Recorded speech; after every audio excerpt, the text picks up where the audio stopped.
The revolution is real, it's live, and as some comrades say, it's lit, right? lit, lit, lit.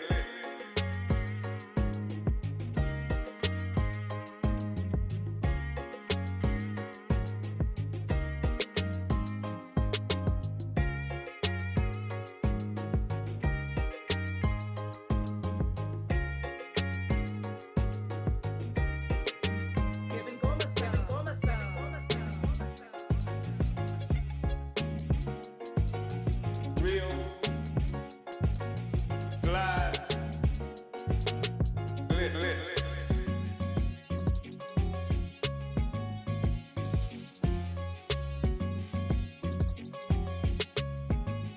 Right?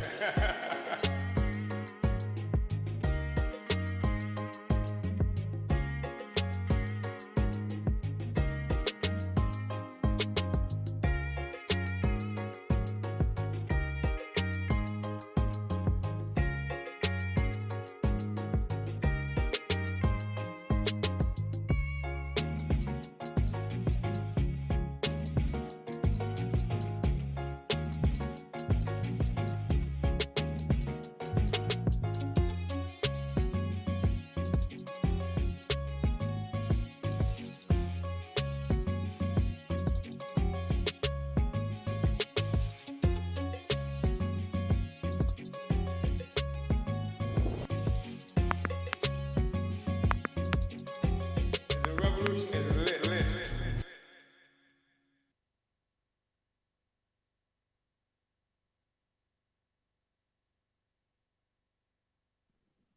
Uhuru comrades, and welcome to today's Omali Taught Me Sunday Study live with the leader of the African nation, Chairman Omali Yeshitela. For today's study, we'll conclude our discussion on the tactics and strategy for Black liberation, first presented by the chairman at a Black Organizers Conference in April of 1977. You can find the study materials located in the Facebook and YouTube descriptions. We'll be starting on page 20. We'll have the chairman read through this last section of this historic document and take time for some questions from our audience. And before we begin, please make sure to like and share this video on the platform that you're viewing from.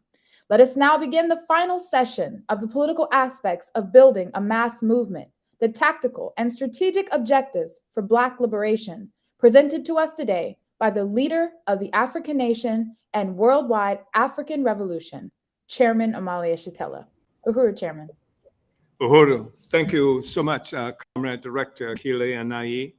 I cannot overstate my appreciation for the introduction and for the work that you do for the African Revolution and within the African People's Socialist Party and the Uhuru movement, and not the least of the significant participation that you represent is the production of this study that we do here every Sunday. So I just want to express my appreciation and thanks to you, to the entire team of people who are working behind the scenes who don't get seen and therefore don't get recognized for the work that you do. And also, especially members of the Uhuru movement and African People's Socialist Party everywhere, from where you're viewing this and places where, because of colonial infrastructure or other things that have been imposed on your circumstances by colonialism, whether it's prison or any other thing, I want to really express my appreciation for your being here and for all of the friends of the party and the Uhuru movement who share these studies with us on each Sunday. So I really want to express appreciation, and I want to call on you to share, as has been stated already. There's so much that we have to say, and we are fighting as seriously as we can against this need by the colonial rulers to silo this, to make sure that we don't address many people. And it's a critical thing that right now in history, it's always significant, but right now there are convergence of all kinds of contradictions happening inside this country and around the world that makes clarity and science brought to our movement so critical. So do everything that you can, share, get the word out, call your neighbors, and do like many of the comrades on the continent of Africa in particular do. And I would hope others, such as what we are doing here at the Uhuru House in St. Louis, have viewing sessions, bring people together. And again, I want to really offer my appreciation for those comrades at home in Africa who I know are doing this sometimes because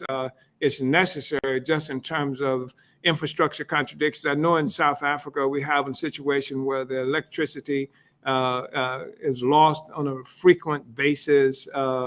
And I know in some places, Sierra Leone, where there is no national electric grid, as an example, where people, function with generators and the consequences of that, and various other places in Africa in particular, that we struggle with this issue of infrastructure, underdevelopment, non-development. So I just want to really appreciate your being here. Brothers and sisters and comrades, this is like an important study that we are dealing with. And by saying such, I'm not intending to undermine the significance of any of the other studies that we do. But I think in looking at this document and studying this document on tactics and strategies for making this revolution, that it becomes clear to you, to many people, that the reason that the African People's Socialist Party is facing these attacks by the colonial government of the United States, the FBI raids on July 29th, the attack on the Uhuru House on July 2nd in St. Petersburg, Florida, where they took a military-grade flamethrower to torch the 15 by 25-foot red, black, and green national liberation flag, national flag of African people that rested on a 50-foot flagpole. The fact that once the FBI attacked us, this platform that's used usually for people to make donations and contributions held money, $6,000 that people offered us to support the campaign expenses, the legal expenses we had within this campaign, and they held it for months and months before releasing it. The fact that they would actually burn a church across the street from the house that I live in Redbud in St. Louis, which is an economically deprived sector of the community, the church that we had actually under contract to extend the programs of the party that contributed to the dual power that we're about to talk about now. Which is such a significant part of the struggle for independence and freedom of African and other colonized peoples around the world. These are, some manifestation. The kidnapping of a member of our movement on October 31st and holding him for 2 weeks under bogus charges, and then the fact that the United States government has initiated an economic sanction on our movement that's becoming clearer to us daily, such as what they are doing in Afghanistan, such as what they're doing in Venezuela, such as what they're doing in Zimbabwe, and other places around the world, Cuba. It's clear, and it should be clear, the significance of this discussion that we're having now in terms of strategy for liberation. And the United States government sees us in the same fashion, as to say the African People's Socialist Party, in the same fashion that it sees other countries who are trying to free themselves from colonial control, trying to escape from the colonial mode of production that the party has spent so many years talking and elaborating on and developing tactics and strategies in order to deal with. So this should help to inform everybody about the significance. This is not just some kind of discussion that we're having to cure some kind of intellectual itch or to gain more information to make us more effective in barbershop debates and things like that. This is real. And the party has borne the brunt of the assault on the liberation of Africa and African people since the assumption, the presumption that they had defeated the revolution completely with the murder of Fred Hampton, with the murder of Malcolm, with the murder of Dr. Martin Luther King, with the assault that's been made on liberation movement, Lumumba, Che, all these other places, that they assumed that victory was theirs. And the fact that the party was born out of the movement in the 1960s that saw these assassinations, these attacks on our revolution, and with the intent to complete the revolution that Fred Hampton and Mark Clark and Bobby Hutton and Che Guevara and Patrice Lumumba and Kwame Nkrumah, all these forces were involved in. We said that the fat lady has not yet sung. Sung, sang. In other words, it ain't over. And so the party was the biggest expression of that reality. And we've been attacked in various ways ever since because we were determined not to let the revolution die.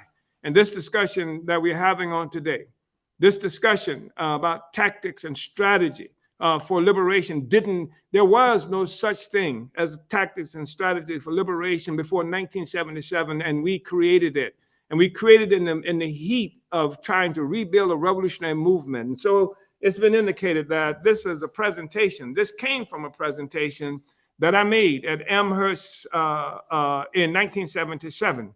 And at a time where I had been invited to participate in this discussion. The discussion itself, the conference that was being held, was itself a part of a process of people trying to understand how to move forward in the face of the assaults, the aggression that had been made against the African liberation movement. And I was asked to participate at the same time. The party had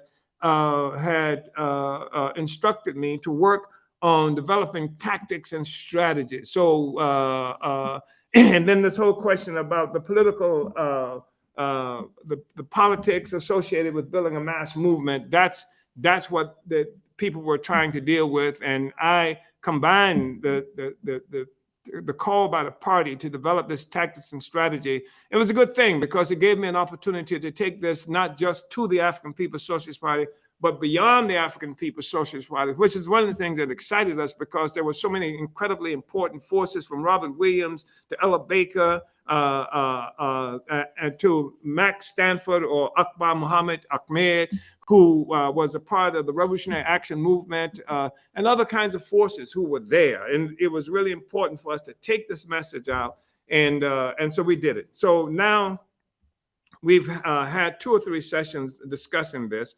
This should be the final discussion. Again, this was written in 1977. There have been some changes in our understanding about some details, but fundamentally, this is the work. This is what has influenced how the party has worked almost since its inception. I was just in the process of consolidating this in terms of a strategical trajectory for the party, for that I was given an opportunity to extend to the African liberation movement. And I'm saying this in part to help you understand the significance of this and also why the party is under attack, why July 29th happened, why all of these assaults on our movement, African People's Socialist Party. This is not just an attack on the right to dissent. This is an attack similar to what you see happening in Venezuela, similar to what you see happening to people in Afghanistan and Cuba, Zimbabwe, a determination by a colonial power with operating and being the chief hegemon of the colonial mode within the colonial mode of production to make sure that the revolution does not continue, does not complete. And of course, as everybody can see, that the colonial power is in a shaky position right now, which has driven them to a desperate move that they would attack an African community in St. Louis, in the most oppressed sector, but that's where they're attacking everywhere, not just oppressed people in St. Louis, but oppressed people globally, where people don't have bread, where people don't have electricity, where people don't have resources. The food deserts that they have created dominates their existence and lives. And so the work that the party does to challenge that, to overturn that, to rectify that relationship is what has made us a target, and we've been a target since our inception. So I want to go ahead, and now we're on page 20. I hope I didn't waste too much time with this introduction. On page 20, the subhead, Creating Dual Power, when we talk about strategies. So here we say there are other strategic objectives our movement must keep in mind while doing political work, including building mass movements.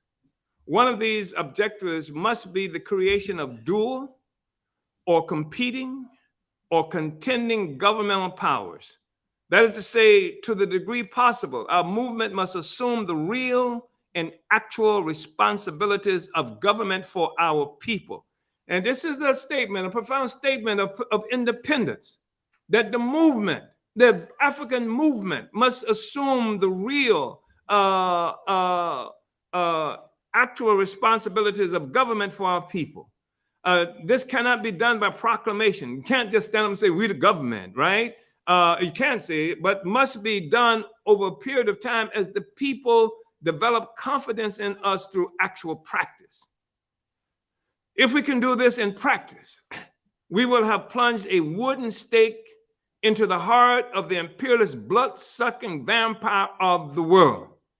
For it is not only true that U.S. bourgeois democracy, which is capable of being so defined because of its ability to obscure its class dictatorship, cannot exist in the face of such rejection, but to the degree we can effectively build competing state power, we actually negate the power of the U.S. North American state. This is the problem that they're confronting. We negate their power to the extent that we assume for ourselves, as Africans under the leadership of the Advanced Detachment, this responsibility of self-government.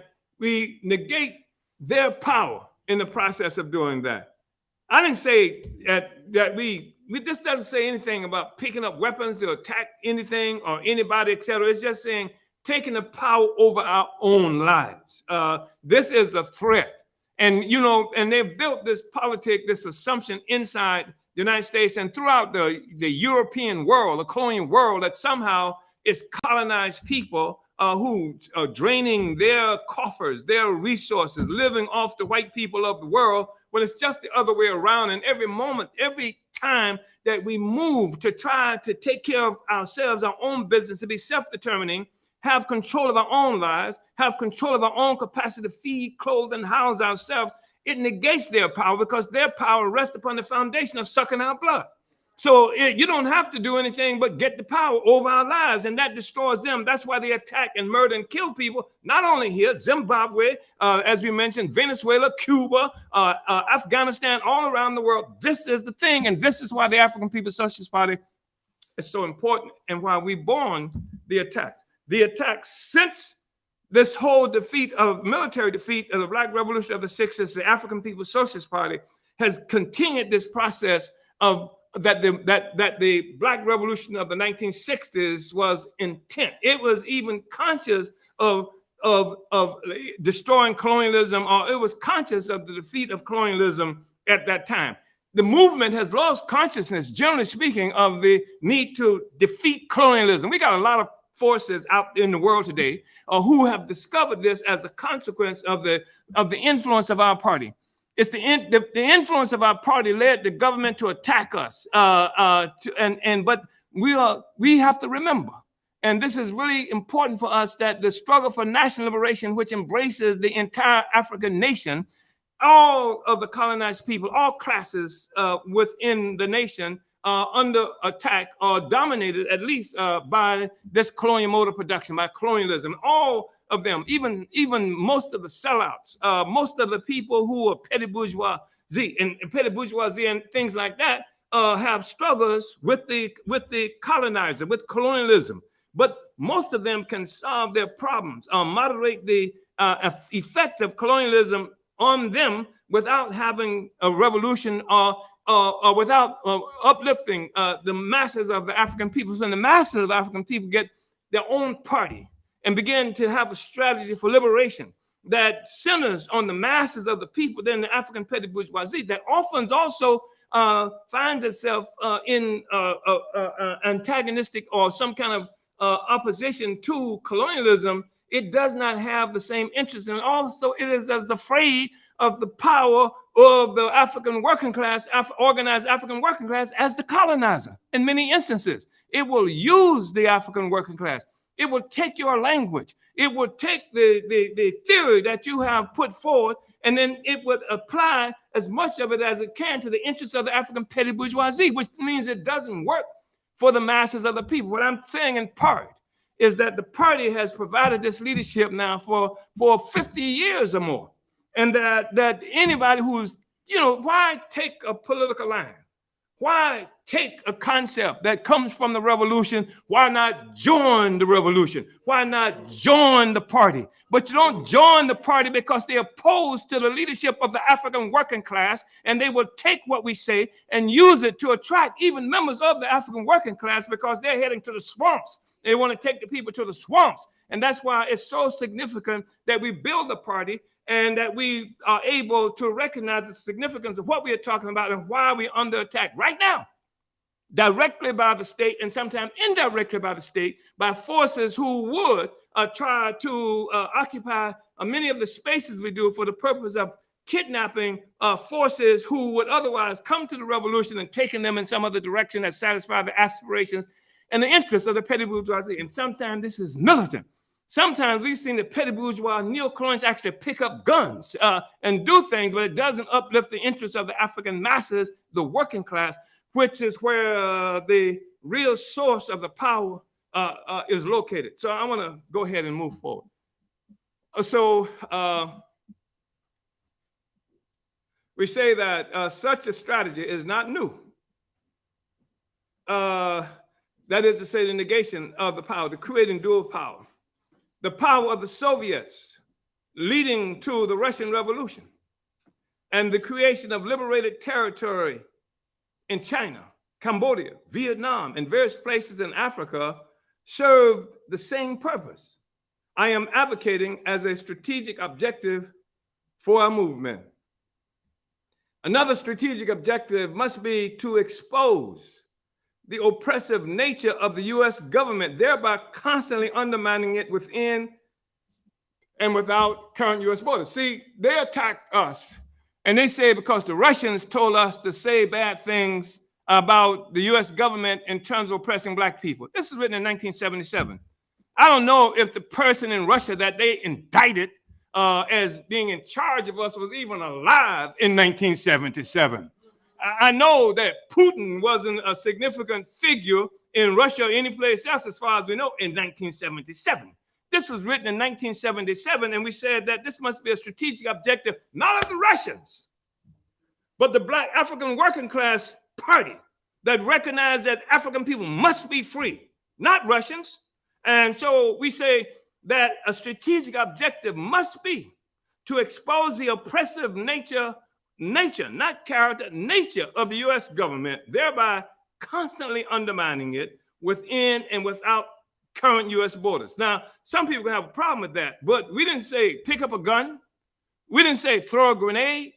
We didn't say rob somebody, loot anything. We said we will expose the oppression of African people. Let the world know what is happening to African people. And that is a part of the process of defanging this terrorist entity that's oppressing and exploiting peoples around the world. The U.S. government must be exposed as an imperialist danger to the entire world, which practices colonialism within its own borders in Puerto Rico, and which is ever engaged in unremitting, though generally unrecognized, class war against the U.S. North American people and all its workers. Winning international support.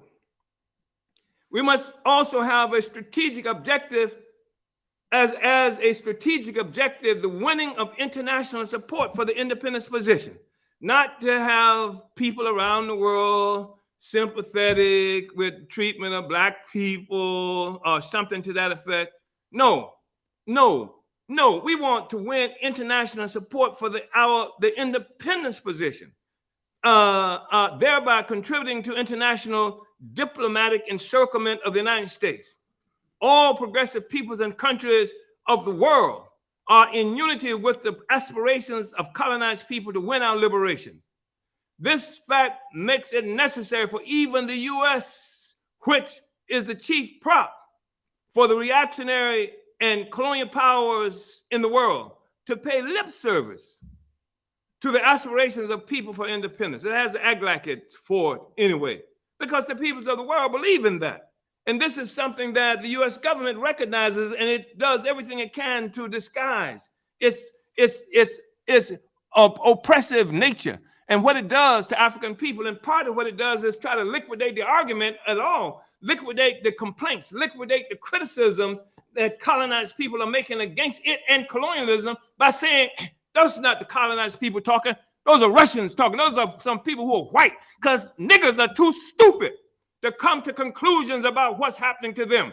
And this is something that they expect other white people and perhaps other peoples around the world to be able to agree with, because they have convinced many people around the world that African people don't have the ability to define our own situation, our own circumstances. But that's a lie.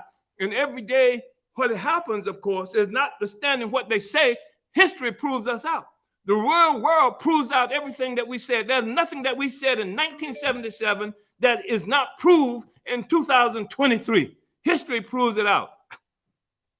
So we say that today, the forces of anti-colonialism and liberation are the true makers of history as we deliver the sharpest, most devastating blows to imperialism hourly throughout Africa, in the Middle East, Asia, and Latin America.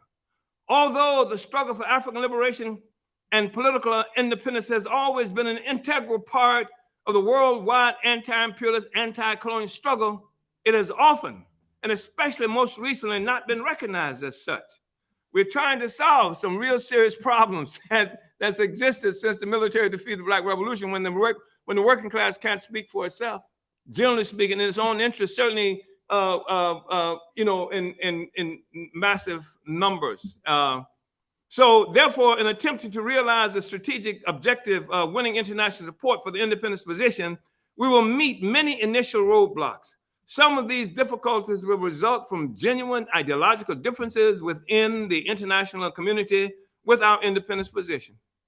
But many, and perhaps most, will stem from an opportunist interest by some international forces to establish and maintain hegemony over our movement through U.S.-based proxy organizations for their own narrow nationalist interests. And interestingly enough, this influence was about the Soviet Union, Soviet Russia, with its proxy organizations, communist parties that existed here and throughout in various places around the world, who had their own objectives, their own interests.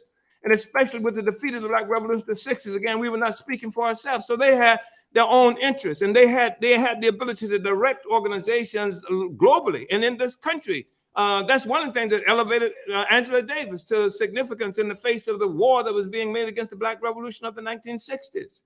And there were other forces like that. That's one of the reasons why there were many who were not able to recognize the significance of ZANU at a time where it was a critical force in Zimbabwe. What was called Rhodesia, because it spoke to the question of taking that land back for the African people. That was one of the reasons that it attracted us. That's one of the reasons they couldn't support the Pan-Africanist Congress of Azania, because the ANC did not demand getting the land back, and because in these places you also had Communist Party organizations attached to the Communist International, and ZANU and PAC were closer to China, which was involved in its own struggle with the Soviet Union. Do you see? You got to know what your own interests are. And we always have known what our interests are. And we continue to know. So what we talk about in terms of Russia is not because we're some kind of Russophiles. It's based on the fact that we, as we say here, we have our own strategy for liberation that informs everything that we do. And the world must recognize the validity of our struggle for national liberation.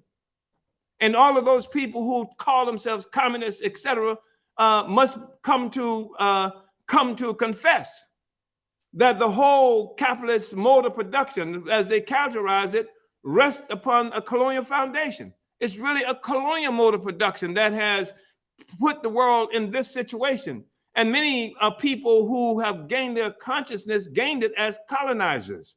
This is independent of their will. They didn't plan to be colonizers, but they were born into situations where their consciousness came to be through this colonial mode of production.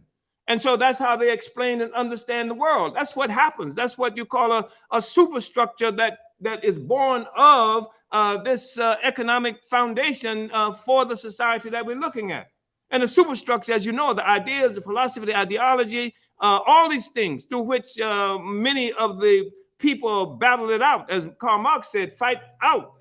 But the basis of it, the material basis of it, is the economic foundation of the society itself. And when you characterize it as the colonial mode of production, then you finally got it.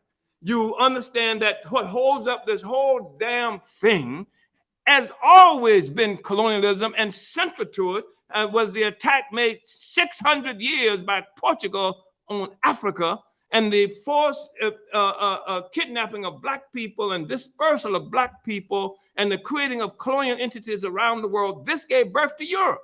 This gave birth to white self-consciousness. There was no such thing as white people. Couldn't be a white self-consciousness because it didn't exist. You could have self-consciousness as a Celt, or as a Visigoth, or as a Norman, or as all these other tribes that existed in Europe, but it couldn't be a white self-consciousness, because the fact is all the people who were white defined themselves in relationship to each other. So you couldn't be white if the only thing you were defining yourself in relationship was other white people. You can't say, pick up this and say, this is white paper, if the only thing you got to compare it with is other white paper. You can only say this is white paper because of the existence of another colored paper, another thing. And that's the thing that gives definition to it. That's what we mean when we talk about a unity of opposites, right? Anyway, so we say that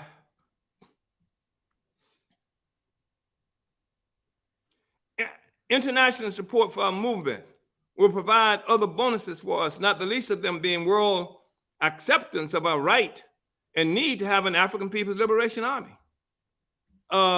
Today, Assata Shakur and Sundiata Acoli, you know, there are a lot of our good friends, people we're really close to, who talk and really want to see freedom for these political prisoners and prisoners of war. And we believe in that very seriously.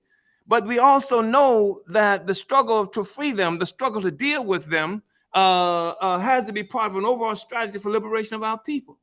And once, taking on this struggle, it brings all of the oppressed and colonized people into the struggle for their release. Because the thing is, we cannot see what they do without as reasonable, without recognizing colonialism and the colonial mode of production. Like today you won't hear anybody talking about the situation in Afghanistan, that you got an Afghan resistor who's locked up and saying free this resistor because he didn't do it. In fact, they become heroic figures because they did do it. Because the peoples of the world recognize that you're talking about people fighting against a military colonial occupation. And everybody understands the righteous struggle of people fighting against a military colonial occupation. But as long as you say you're fighting against racism, which validates the existence of the system itself, there's nothing wrong with the system except it don't like you, which is silly.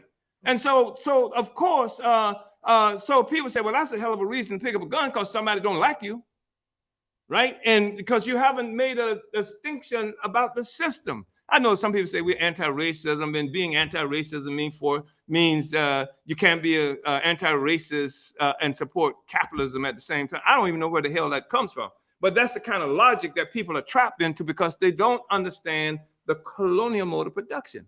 This is what defines all of the relationships that we have and the productive process that dominates the world at this moment. It's a colonial mode of production. It's a mode of production that presupposes the existence of the majority of the people as parasitic, as host of a parasite that sucks resources. All of the development, all of the work, all of the production functions within this context. Every dream, every aspiration, even Black people who aspire to make it in this system aspire to make it under colonialism, which helps the colonial system perpetuate itself, doesn't it? It's like trying to get out of a hole, right? You want to get out of a hole, so what you do is just keep digging. You're active as hell, but you get deeper and deeper in the hole. So trying to dig yourself out of a hole by digging into it, that's not the solution. So we say, today, Assata Shakur and Sundiata Acoli, two revolutionaries who represent the best of our movement, languish in North American prisons serving life sentences. In all of the progressive news articles we have seen concerning their cases, it has been necessary to write that Shakur and Acoli are allegedly members of the Black Liberation Army. In all their court struggles, it has been necessary to prove them not guilty of killing North American policemen who act as a colonial army in our community. A victory in winning international support for the independence movement will end this.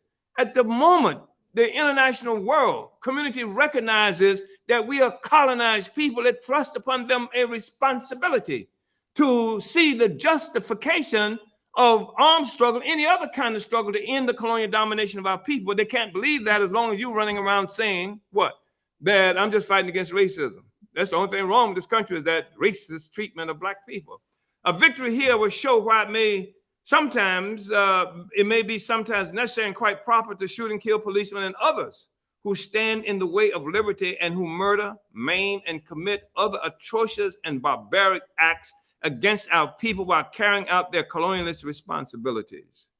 How can anybody disagree with it being necessary and proper to kill somebody who stands in the way of liberty and who murder, maim, and commit other? In fact, isn't that what the Biden administration says justifies sending the billions of dollars that they're sending to this terrorist organization in Ukraine to kill Ukrainians and kill Russian people? They say they believe in that. So how can they believe in it for them and not believe in it for me, right? For Africans, for the oppressed peoples of the world. And then, of course, what happens is our friends, require for us to have a stance of nonviolence. You got to be nonviolent, and they, at the same time, they tell me I got to be nonviolent. Then they are supporting, in many instances, people who have actually picked up weapons in defense of liberty and the pursuit of freedom. And they picked up weapons sometimes for people who are oppressors and call it defending liberty, etc. Such as what we see happening in Ukraine. And they can't make us not say that's what's happening in Ukraine. And we say this not because we are Russophiles or anything like that on leadership of the Russians. We say that because it's an objective truth, and that we have to get to an objective truth. We have to be able to see through this maze of fecal matter that they have imposed, on the consciousness of many of the peoples around the world, and certainly in the United States. So because of their revolutionary commitment for our people, and because they do represent the best of us, I have much love for Shakur and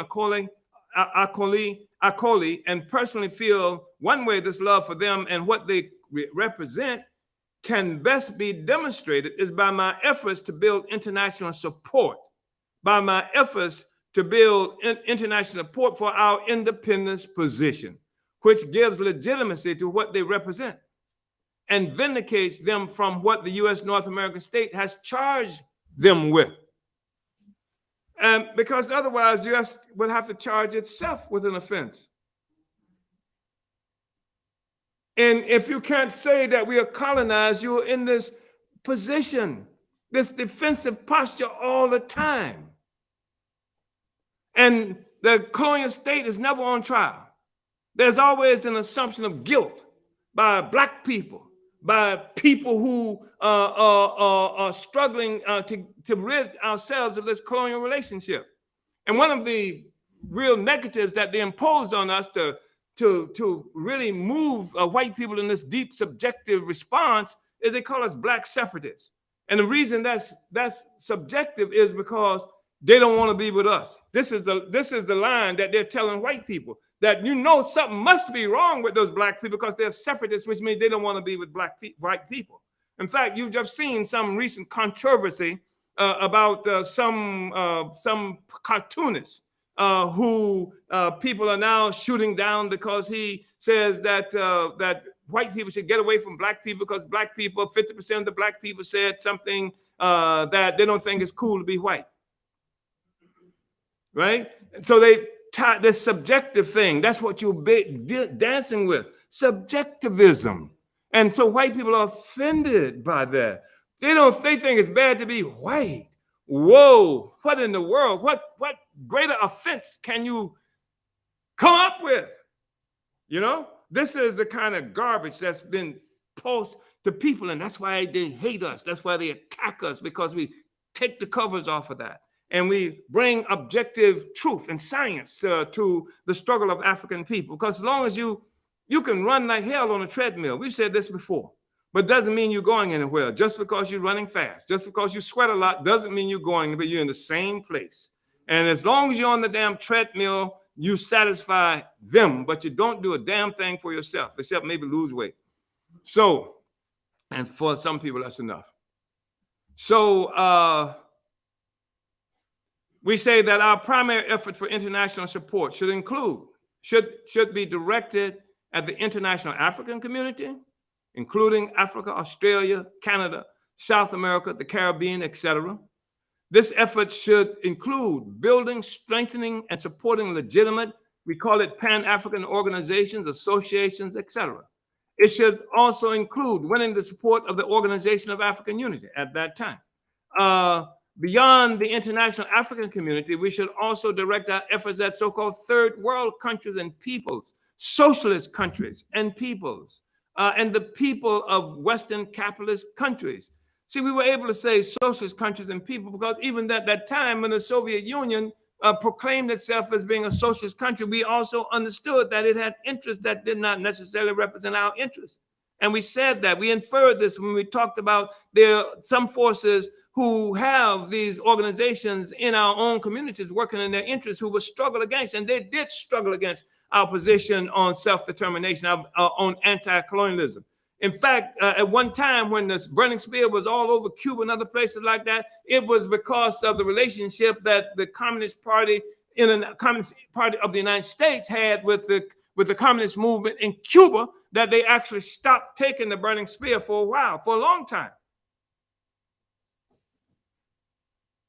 It is my firm belief that if when doing political work, we are guided by these tactical and strategic objectives, along with the necessary strategic objectives of building an African People's Liberation Army, all our work will begin to take on the political aspects necessary for successful efforts in any particular situation relating to any particular objective. It seems necessary to say at this point that while I mainly address myself to the question of our strategic objectives to guide us in building a mass movement, we should also be looking to build mass movements which themselves adopt the tactical and strategic objectives I have just laid out. Such a movement would be a powerful mass movement and would represent the highest mass expression of the aspirations of our people for freedom, peace, dignity, and advancement in the material conditions of our lives. You see, there's no place in here that we say that we are for oppressing any damn body. We're talking about advancing struggles for peace, but for people to have control of our own lives. How in the hell can anybody legitimately be opposed to that? They can't. That's why they have to obscure, disguise what it is that they're doing and why they do it to us. That's why it's so important for us to be clear what our objectives are so that we don't be confused. I realize that this presentation may prove unsatisfactory to those who anticipated discussion providing for a blueprint we might use to determine the political aspects of building a mass movement. However, I have attempted here to present a general political foundation for all our work, within which I truly believe lies the condition for determining the political aspects of building a mass movement, which must necessarily be circumscribed by concrete time, place, and the political aspirations of the political formations responsible for building the mass movement. While I did not attempt to provide any blueprint determining the political aspects for building a mass movement, I did attempt to use some examples of mass movements which might provide insight into political aspects of mass movement building under certain specific conditions and within a particular context. On the other hand, by initiating the discussion of tactical and strategic objectives for liberation, I attempted to address myself to the most important mass movement we may see within our lifetime, and that is the mass movement for Black independence through self-liberation, not through Russian, through self-liberation. I thank you for your patience, and I invite you to strike 1,000 blows for liberation as we struggle for independence in our lifetime. And I want to read just over this part of the pamphlet. You should have access to this. I think you're reading from the same thing I'm looking at. This is the pamphlet that's been shot. And that is about the African People's Socialist Party. The African People's Socialist Party was formed in 1972 through the merger of three revolutionary Black organizations, including the Hunter Militant Organization, JOMO, well known throughout Southern Black communities in the 1960s. During its first decade of existence, the APSP has provided theoretical and practical leadership for the African independence movement in the U.S. The party has consistently addressed the most important theoretical questions of the Black movement, forging through struggle a clearly anti-imperialist, anti-colonial movement ready to make the prolonged fight for independence along the lines of many proletarian parties of the world's national liberation struggles. Known for the enthusiastic and energetic work of its membership, the APSP has organized successfully around many issues, always in a way that educates African people about the nature of colonialism and U.S. imperialism.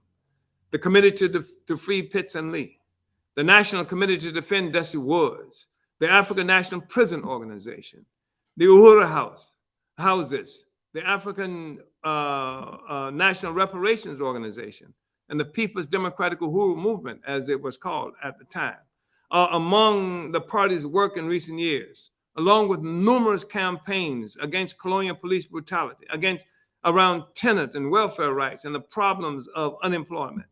Since its formation, the African People's Socialist Party has published the Burning Spear newspaper, widely read nationally and internationally.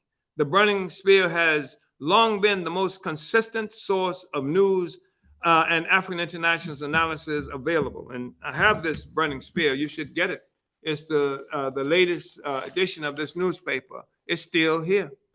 We are still completing the Black Revolution of the 1960s, and the Burning Spear is a critical component of that work. In fact, it is the tool that gives every member of the African People's Socialist Party party work that it does every day, all the time. There's incessant work of party leadership provided by every member of the party taking out this newspaper.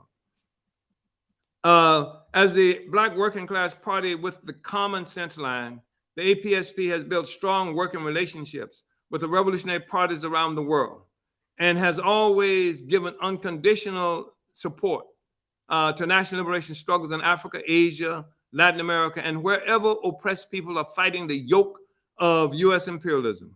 The APSP has initiated and is working to build the African Socialist International, which does exist right now, which in the heritage of Marcus Garvey will bring together Africans on the continent and wherever they are dispersed throughout the world to unite to liberate Africa and all African colonies as part of the struggle for world socialism.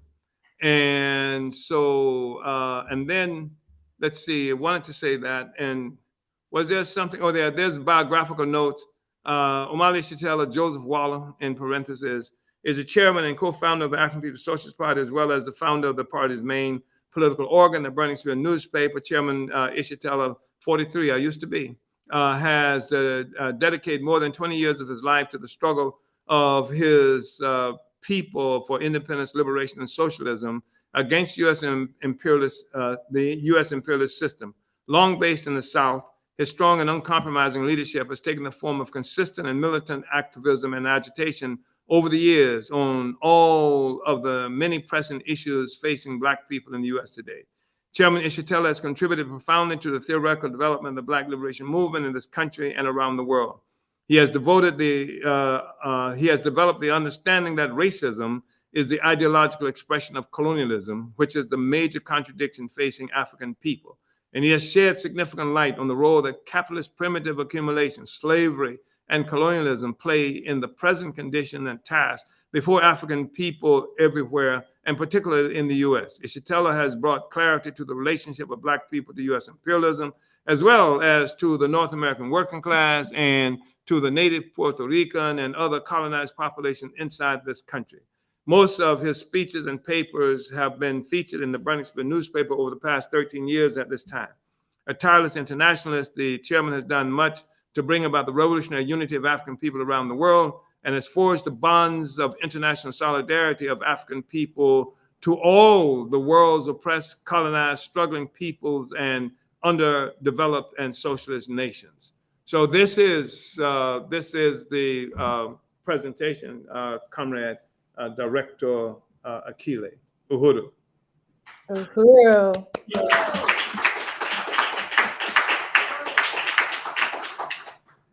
Uhuru, Chairman. Well, I just firstly want to say that it's been a profound series studying tactics and strategies for Black liberation, and especially in this moment, thinking about how important it is to review this document, this presentation, and to adopt, this in present day. And I know that this has really guided our work, since you gave this presentation up to now. But it's really important, I think, for certainly party members, those who are, just eagerly waiting to push the submit button on apspru.org to join the party, and those organizers in the Uhuru movement to really study and adopt what it is that you laid out here in this presentation in 1977, especially at this critical period where clearly, first of all, the whole colonial mode of production, as you've helped to define for the whole world, is in a real state of crisis and disrepair. It can never go back to the same situation, and it is under assault, by colonized people throughout the world, and Africa is at the center of this whole struggle. And, this is why the U.S. government is attacking this party, is attacking you and your leadership because of what it is that you laid out, and that we said that this is what we're going to do. And we've accomplished this, up to now. And, I just think that it's so profound, this period that you ushered in, how you've been able to define the world, how we can see the gears, shifting, turning, people coming to these conclusions based on what it is that you have laid out for now more than 60 years, really. So I just really want to, again, salute your leadership and, just salute the African People's Socialist Party. And yes, Chairman. Comrade Director, I just want to say that what happens is that we've talked about this in the past, and I've even written about it in political report to the Congress at one particular time, at least, that people get locked into a certain kind of time warp, that the party has had a consistent existence, and not just being here, but engage in struggle, trying to solve the problems of the revolution.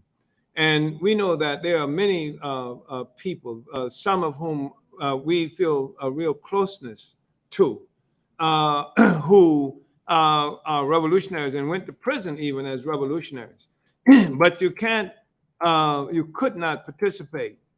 It was impossible to participate in the same kind of revolutionary activity in the prison that with the defeat of the revolution, Black Revolution of the 1960s. We saw, for example, in Ireland, incredible struggles were happening inside the prisons when Ireland was occupied by England in a really obvious kind of way. And huge struggles happened inside the prison. You had the blanket people. I've forgotten the name of the force who became symbolic, the person who became symbolic of, who became the symbol, Bobby Sands. But there was still the Irish Republican Army. There was the Irish, what was it? RSP, Irish Republican Socialist Party. There was still a movement out there that they were connected to. So they were never like isolated from the struggle. But once in prison, what happens is people go to prison with the consciousness that they took with them at the time they went to prison. And they're trying to solve problems in prison that's unconnected with social activity, and therefore, in many ways, with social reality and how to change the world. And so they find themselves locked into that situation. And then there are others who this tactics and strategies has influenced so much.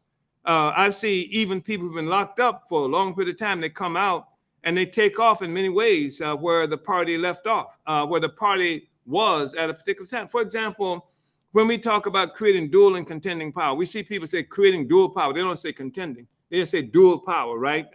Which allows for an assumption that the colonized can have power within the colonial system, but it doesn't represent or recognize the need for this power that we have to be in contention with colonialism.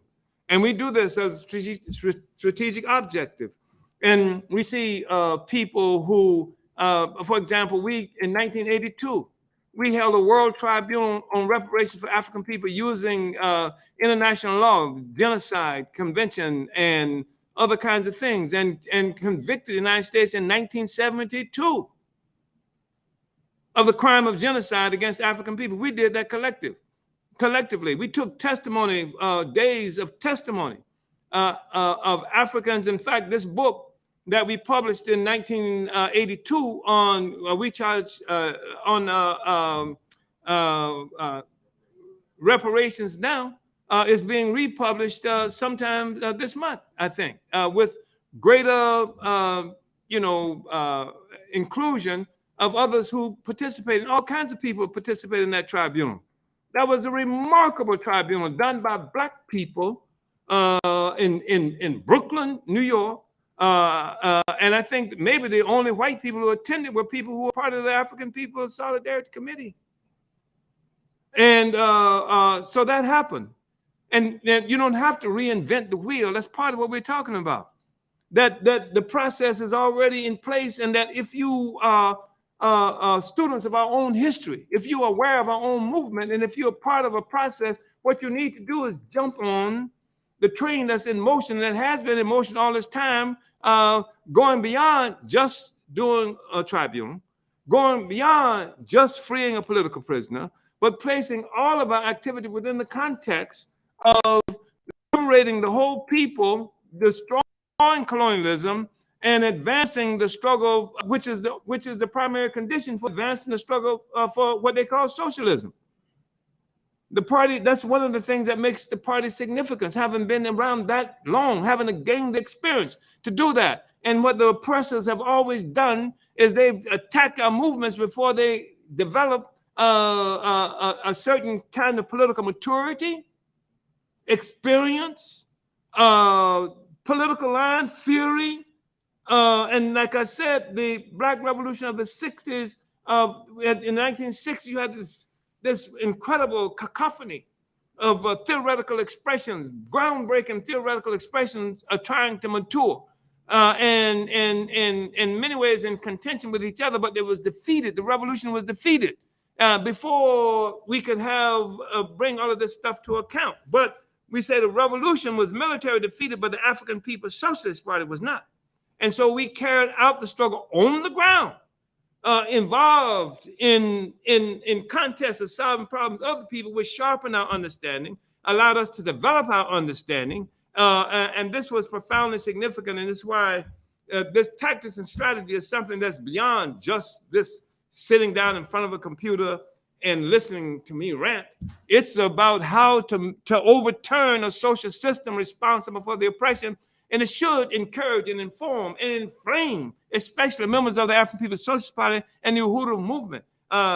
This is something, and it should help others who on the sidelines, who consider themselves on the sidelines, and every African in this country is a potential so-called unindicted co-conspirator, because freedom is illegal for Black people. So either you will live as a slave forever that doesn't contest slavery, or you will try to be free. And if you try to be free, that makes you a potential unindicted co-conspirator, because freedom is illegal. Whoever heard of a system of slavery that's where freedom was legal? A system of colonialism where a colonial struggle was legal? No, we are illegal. And anytime they want to, they will move on us. And because of the nature of the system, it convinced so many others of the illegality of struggles by Black people to be free. There's a lot of support in some communities, but that support is being eroded daily by circumstances impacting their lives, as the struggle against colonialism will do. I just want to say this, and as a reminder, because in the 1960s, I mentioned this, I'm not waxing nostalgic about the 60s. The only thing that, the positive thing about the 60s, where revolution was really the main trend in the whole world. There was not a house you could go to. There was not a community you could be in where the revolution wasn't discussed. Everybody was talking about it. The Black people, Black struggle. In fact, it became so serious that I remember when the bourgeois media came to the conclusion, made these statements that they were not covering press conferences that we did. They were not reporting things that we said because they said that the Black movement is trying to manipulate the press. And what they meant by that was we didn't have the kind of outreach then as now that the ruling class has. But what did happen is if I read something that Africans in Newark, New Jersey was doing, I say, wow, that's a great idea, right? I would be able to incorporate that in St. Petersburg, Florida. If I read something that Africans in Oakland, California was doing in the newspaper, I would incorporate it. The bourgeois media then became indirectly a conveyor of the ideas of the revolution that we didn't have a capacity ourselves to convey, despite the fact that we had this incredible outreach through Black Panther newspaper, through the Burning Spear, through the Muhammad Speaks and things like that. We reached so many people who didn't read those publications. And so they made an intentional determination. The bourgeois media did, which functions as a component of the colonial state. So anyway, I just wanted to say those things, and that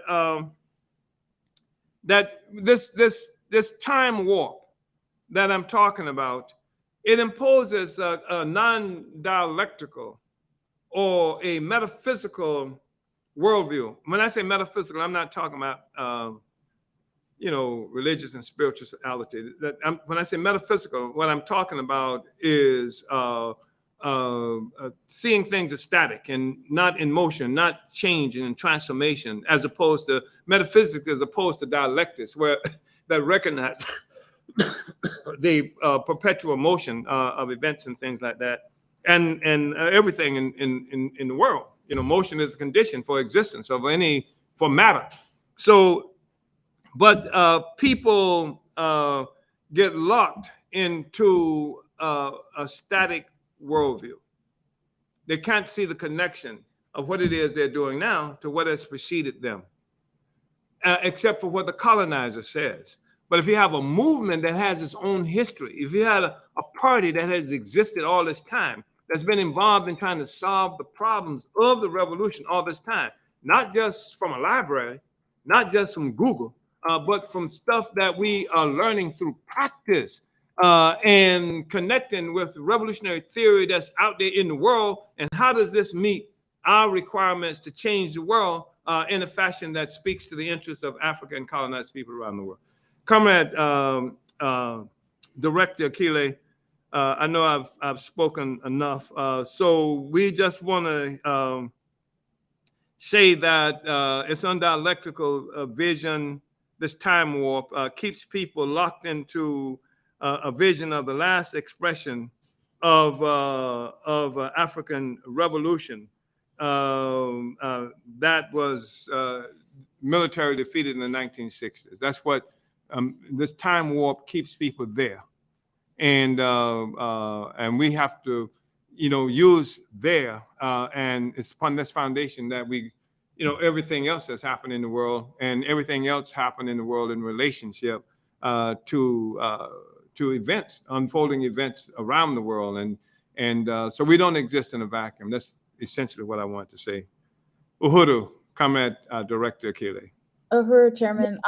Well, I just really want to appreciate that intervention, and I think that you've also, and what's also been made clear too is that in terms of challenging the time warp, one of the important things that the party did was able to say that the Black Revolution of the 1960s had been defeated, and that the party and you were the only forces to really explain that, and as part of summing up the basis for the defeat and what it was that we needed to do to solve the problems of the African Revolution, to ensure that it could not be crushed in the same way. And I think that's also speaks to how the party has managed to survive, now 51 years to forward the struggle. So I just really want to appreciate that intervention. And we will be going into questions and answers soon, right after announcements. But I did want to just read some of these comments, Chairman, that came in over the course of the study. We have Comrade Alikia says, in a previous presentation about IET, the chairman said that history has vindicated Jean-Jacques Dessalines. The same will be said about the leadership of Chairman Omali Yeshitela. He's already been proven right in his lifetime. Long live the theory of African internationalism. Long live Chairman Omali Yeshitela. So, Guru, Comrade Alikia. We've also got this comment from Comrade Parrish, says, I am grateful for African internationalism, such a great study. The colonizer has to answer and confront the centuries of oppression. We will not retreat. We are winning freedom in our lifetime. Guru. Comrade Janelle says, facts, the Burning Spear has been crucial to the Jamaica work, and Comrade Janelle is organizing the Party and Huru movement in Jamaica. So Huru, Comrade Janelle. And we had a great series of comments from our comrade, Mark Sanito. Says, I was listening back to the lectures on materialism and the dialectical method this week, and I just wanted to say I found them all so helpful. The point that Marx's theory of the way capitalism developed was mechanistic and not dialectical, and that he uses primitive accumulation as the initial cause. This was so brilliant and is just such a theoretical breakthrough that I was blind to previously. It is, as you say, the person spectating another sitting on a hot stove will describe the experience differently than the one on the stove themselves. Thank you for the clear and correct analysis and for rescuing me from my own perspective. Uhuru. So that's Comrade Sanito. And so those are just some of the comments that I wanted to read before we get in, before the Q&A section. And just before that, we're actually going to take a look at our announcement so people can know what's going on with the Uhuru movement. So first, we have joined the counteroffensive to stop the FBI attacks on the African People's Socialist Party and the African liberation struggle. Donate or volunteer to the Hands Off Uhuru, Hands Off Africa Defense Campaign today. For more information, go to handsoffuhuru.org to volunteer, donate, sign the petition, and sign the emergency response pledge. And we actually have an emergency Hands Off Uhuru mass meeting coming up this Tuesday, March 7th at 7 p.m. Eastern, 6 p.m. Central, 4 p.m. Pacific time. Register on Zoom at tinyurl.com/handsoffmeeting. This is regarding an urgent campaign update. Attacks are escalating by the FBI in the form of economic sanctions against the African People's Socialist Party and the African community. So again, that's March 7th at 7 p.m. Eastern. Register at tinyurl.com/handsoffmeeting. And the dynamic Hands Off Uhuru, Hands Off Africa campaign is raging on, and the demand Hands Off Uhuru is sweeping the globe. The people are winning, but there is still work to do, and there is a role for everybody. If you can't stand the FBI attacking our community and the organizations that uplift our community, we guarantee that there is a role for you in this campaign. on March 10th at 7:30 p.m. Eastern, 6:30 p.m. Central. You can attend the next volunteer orientation and learn how you can play a role in fighting back against these FBI attacks. Register today at tinyurl.com/HOU and you. The Uhuru Solidarity Movement is holding their national convention on Saturday to Sunday, March 11th to 12th at the Aquaba Hall in St. Louis, Missouri. The convention calls on white people to say no to the FBI's war on Black liberation. For more information and registration, visit uhurusolidarity.org. And on that Sunday, March 12th at 3 p.m. Central Time, following the USM convention, there will be an event, Hands Off Uhuru event, Meet the Uhuru legal team. Come to the special event at the Aquaba Hall in St. Louis and online that is fundraising for the Hands Off Uhuru Legal Defense Fund. The program features the attorneys who are representing Chairman Omali Yeshitela and Uhuru movement leaders targeted by the FBI. You can register at tinyurl.com/meet the lawyers. The All African Peoples Development and Empowerment Project hosts the Project Black Ankh International Conference on Saturday and Sunday, March 18th to 19th at the Aquaba Hall in St. Louis, Missouri. The theme of the conference is building our own disaster preparedness and emergency response. For more information and registration, visit tinyurl.com/P as in project, B as in black, A as in Ankh conference. And on Tuesday, March 21st at 8:30 p.m. Central European Time, that's 2:30 p.m. U.S. Eastern Time, the International Organizing Committee of the Hands Off Uhuru, Hands Off Africa Defense Campaign will host a special web event in French commemorating the International Month of African Martyrs from Cameroon to Haiti, featuring Chairman Omali Yeshitela and other leaders based in Congo, Cameroon, Europe, and here in the so-called U.S. Register and share this important webinar by going to tinyurl.com/HOU21Mars. And the African National Women's Organization will host their annual convention from Friday, March 24th through Sunday, March 26th. And for more information and registration, you can visit convention.annualuhuru.org. Also, save the dates for Saturday and Sunday, April 9th and 10th for the Black is Back Coalition's 7th Annual Electoral Campaign School. Stay tuned for more information at blackisbackcoalition.org. And make sure you like and subscribe to the Burning Spear TV on YouTube to catch every episode of the Omali Taught Me Sunday Study, and support the Omali Taught Me show by donating at paypal.me/Omali Taught Me. Uhuru Tours and Speakers Bureau is an institution of the African People's Socialist Party that coordinates events and tours for Chairman Omali Yeshitela and other party speakers and leaders. Book Chairman Omali and other Uhuru Movement speakers for your campus or organization right now. You can email info@uhurutours.com or call 727-914-3621. And for more events that were not mentioned here, you can go to theburningspear.com/events to find out everything happening and what you can get involved in with the Uhuru movement. So that will conclude our announcements. And just in closing, we'll want to call on everybody who is participating in this discussion, who has been mobilized and energized by this very powerful series of studying tactics and strategies, to join the tactics and strategy by becoming a member of the African People's Socialist Party. And you can do so at APSPUhuru.org. So we're going to go ahead now and get into our question and answer portion. And want to first also shout out where people are viewing from.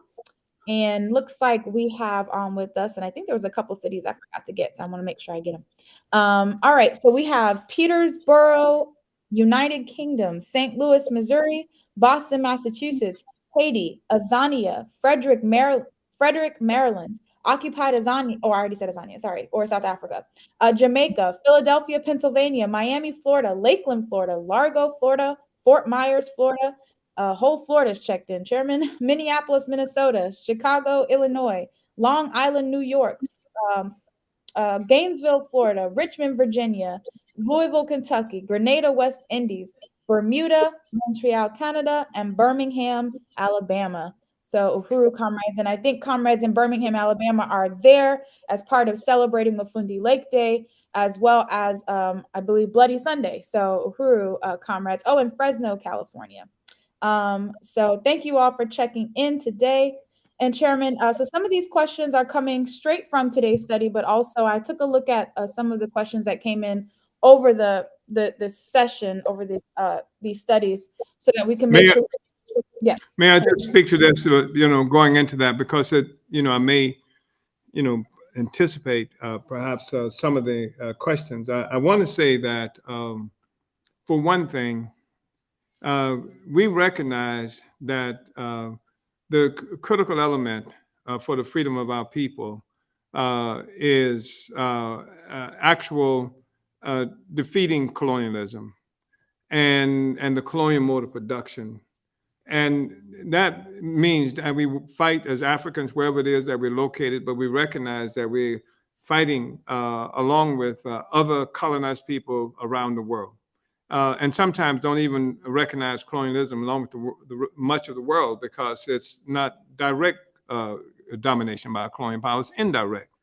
That's the thing that's been characterized as neo-colonialism, new colonialism. It's not colonialism gone away, it's taken on a different face, so that certain time and struggle, the people were saying, kill the white man, et cetera, because this was the obvious colonizer. And there's a man named Frederick Lugard, who was from England, and he worked very seriously for England, and he became the person that the England sent to Africa to deal with a particular land area that England had called its own. And he had to create an administrative capacity there. And that's where, Nigeria came from. It combined like 3 different territories into one administrative whole. You see the struggle still happening throughout Nigeria that reflects that kind of thing that England did. But it was he who really developed this whole concept of indirect rule. When the masses rise up, they identify the foreigner as the enemy, kill the enemy, try to get free. So they liquidate the skies that obscure the rule of the colonizer by giving appearance of power to those who are colonized. That's neocolonialism. And so the world, generally speaking, you have all these people who experience colonialism and not necessarily recognize what place they occupy in terms of the colonial mode of production. And every place that we're talking about, of course, is that the resources are being sucked from those places and going to the colonizer. And to all of the colonial powers have shared this for a long period of time. And so, and when you liquidate the colonial question, then the people cannot find themselves and where they are in the struggle. Sometimes people actually think they're free. When their economy is still controlled by the same ones who controlled it when the white man was standing over them with the whip. And so this is part of what it is that we're looking at. And I wanted to say that that's something the world that we live in and are dealing with.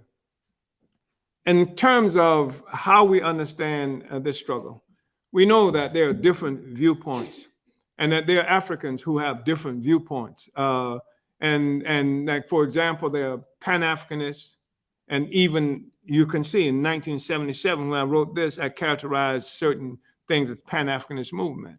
And then there are people who talk about 5 states and the Black Belt South. They say that's the way forward. You know, Africans are no longer Africans. We are new Africans, born through the process of enslavement, et cetera, and how that articulated itself in the southern United States.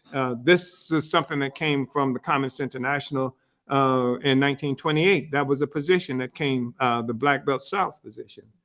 And it was something that was really pushed by the African Blood Brotherhood. You can Google that. And led by a man named Cyril Briggs.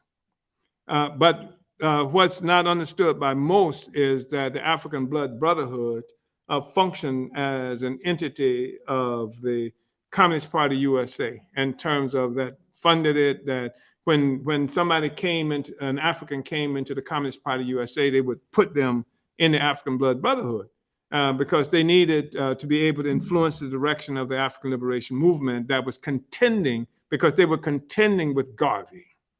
So you had the Garvey movement, Universal Negro Improvement and African Communities League. You had the Pan-Africanist movement, which is Du Bois and the NAACP. And then you had Cyril Briggs and the Communist Party USA. And what I want to point out is that these are forces that existed at the same time, contending for influence and leadership at the same time. So the fact is that Garvey and African, what he called fundamentalism at that time, which is primitive African internationalism, that it won out on every front. There were millions of Africans around the world who joined Garvey and the Universal Negro Improvement Association. They made choices at the time. All of them existed on the ground in the world. Over Du Bois and the NAACP's Pan-Africanist Congress, over the African Blood Brotherhood led by Cyril Briggs and the Communist Party USA, it was African fundamentalism that won the peoples of the world. And the thing is that the 5-state line, or the Black Belt South line, arose as a contention with African fundamentalism and the Garvey movement. Part of its objective was to defeat the movement of Marcus Garvey. So just historically, I just want to say that. And then how is it then that ideas about Garvey and the existence of Garvey disappeared from the pages, every place? People can still talk about the Black Belt South. People can still talk about Pan-Africanism. And then they've gone so far as when they do talk about Garvey, they make him a Pan-Africanist. When he was clear, as was Du Bois, that they were not the same thing, and that Du Bois actually told the State Department that I am not them because they, opposed to the United States government, this kind of thing, and not me. And so the point that I want to make is that the reason you know about the NAACP's Pan-Africanist Congress and Du Bois and the Black Belt South theory, and you may know something about the African Blood Brotherhood, but not Garvey, is because the governments of the world, the colonial powers of the world, conspired, got together, and did the same thing to Garvey that the U.S. government is doing to us. It was not just an attack on them physically, but it was also an attack on those who produced these ideas that had inflamed the consciousness of African masses around the world. If you remember, part of the counterintelligence program as it relates to African people is prevent the rise of a Black Messiah who could electrify and unite this whole movement of African people. And that's what they did to Garvey, and they almost erased him out of history. And just leaving him for a long time in the possession of only forces who are basically idealistic and not connected to a material understanding of the world, and who raised Garvey to be some kind of prophet and something like that, and robbed him of his historical significance by doing that, because the Garvey movement influenced world events, including the consciousness of the Russian Revolution. So I just wanted to say that, comrade. I've said I wanted to make that point, and the other point I want to make is the African People's Socialist Party is not what we need to be. We're not. We got all kinds of contradictions that we're constantly in the process of trying to resolve. But this contradiction these contradictions, and they are numerous. I'm not trying to say they're not, but they are contradictions that we're in the process of resolving, struggling to resolve, while on the correct historical trajectory, while on the correct political line. So we have the struggle inside to make the party what it needs to be. And then we have this party to bring people into the party who need to be in the party. And then we have the struggle to neutralize and minimize the opportunists and other things like that, who would take the party's line and politic and use it against the Black Revolution, who would use the red, black, and green against the red, black, and green. Uhuru Kametakile. Uhuru. Yeah. Uhuru, Chairman. Uhuru, Chairman, this is your study. Thank you so much. And yeah, I want to look at some of these questions because I think that, we'll have, like I said, I think they're really, really powerful questions that allow us to dig deeper into what it is you're laying out. Also, want to make sure I do shout out the cities that let us know where they were viewing from while you were speaking. That was Hinesville, Georgia, Battle Creek, Michigan, Trinidad, Arkansas, San Diego, California, and Norfolk, Virginia, Washington, D.C., and Flossmoor, Illinois. So, yeah, this becomes a geography lesson every week. I've never heard that before. What did you never heard before? Flossmoor. Oh, yeah.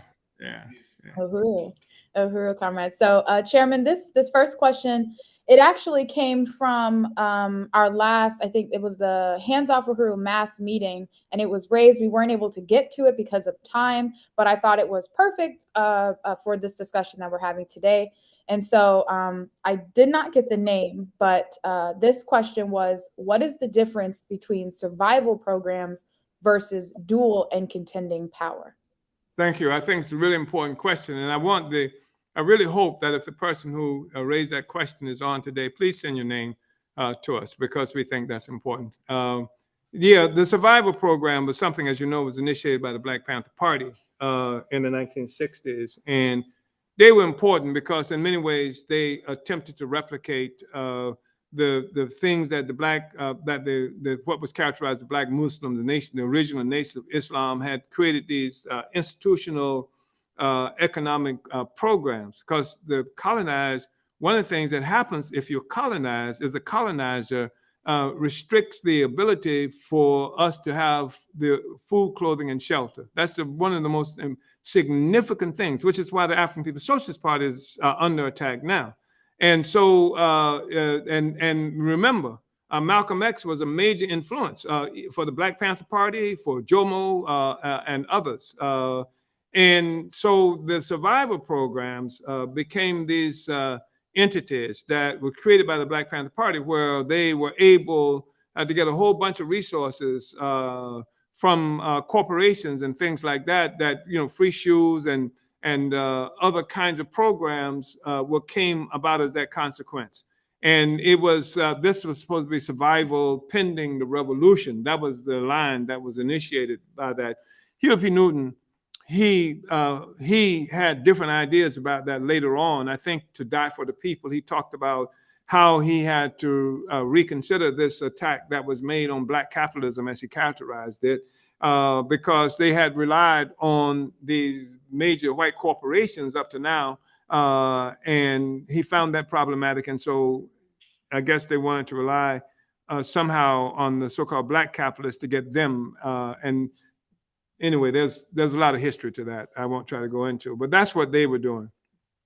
For us, is that said compared to dual power? How does he put it? Compared to what? The survival program compared to? Yeah, versus dual and contending power. Dual and contending power. So that wasn't in contention with the power of the bourgeoisie. In many ways, I mean, it depended on the power of the bourgeoisie. The survival program depended on the power of the bourgeoisie. And I'm not saying don't get the resources, because we've done it too. They ripping off the community on a regular basis. Get the money, get the resources, get the shoes, get all this other stuff. But our program is for economic development. It's to replace the corporations. Get money from these big box stores that exploit our labor and actually contribute to destruction of local businesses and things like that, underselling them, underpricing them, and all this other kind. Get that. But that isn't the solution overall. Get it while building our own power, our own capacity to feed, clothe, and house our people. This is what negates the power of the colonizer. And that has to be our objective. So again, we're not just talking about dual power, having power side by side with the colonizer. The power that we acquire is the power to negate the colonizer. So they had they had free shoe program with the Black Panther Party, free groceries and stuff like that, Black Panther Party. And we have a program to unleash the African community so that it can participate in growing its own power, its own capacity. So people, they call it food desert. We say, let's set up a market so that people who live in the community can come out and vend with each other. We can sell to each other, buy from each other. In fact, our politics, our line is buy from each other and sell to the world, right? So this is something that's designed as a part of the struggle to destroy colonialism, not as a means by which we survive until the revolution. What we do with dual power is a part of the revolution. It's a dynamic part of the revolution. So I hope that answered the question to the comrade. And where would you say this comrade is located? Did you say? Uhuru, It's no, all right. yeah. It's all right. Yeah. Uhuru. Uhuru, Chairman.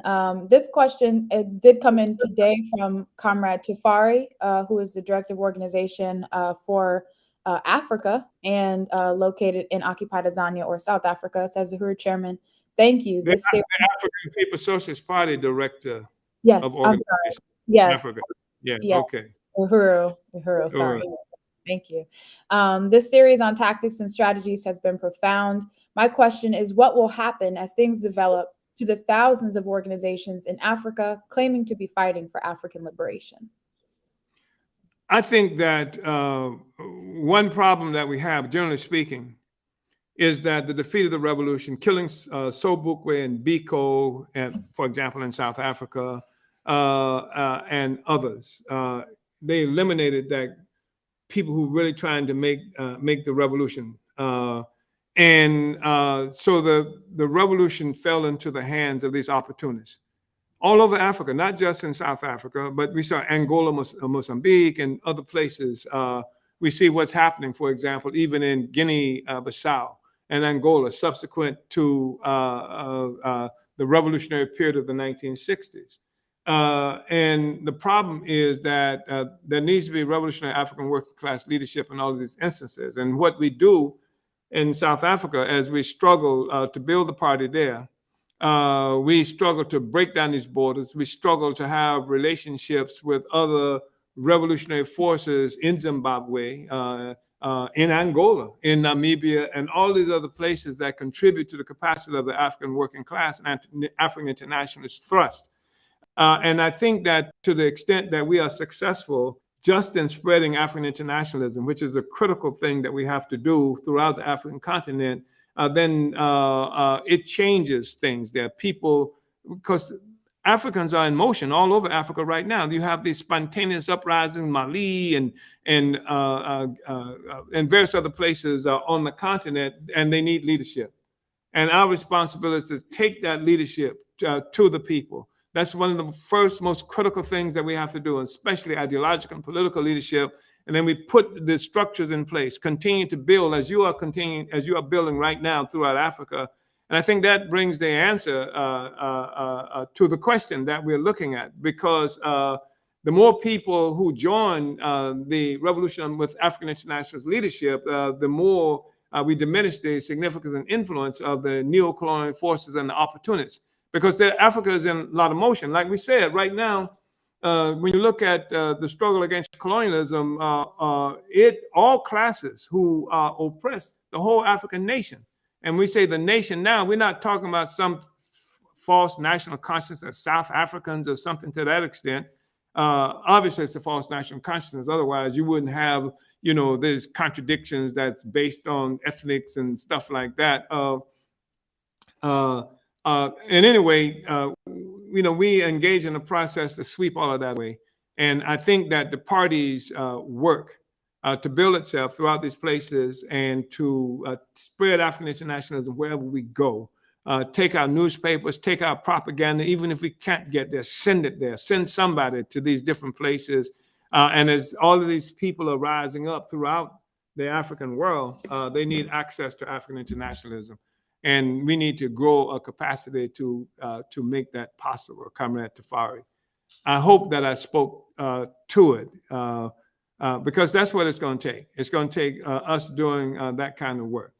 And of course, the colonial powers are doing everything they can to make that impossible to happen. And one of them is even the ongoing assault that they're making against the African People's Socialist Party right now, in terms of hitting our financial capacity, our financial institutions, et cetera, because they are conscious that it's garbage. They're saying the Russians leading us. They know that the reason we created the African Socialist International, which you are a part of, is because that the Soviet Union and the Common Sense International some years ago declared that there were only, 5 legitimate, authentic African revolutionary organizations in the continent of Africa.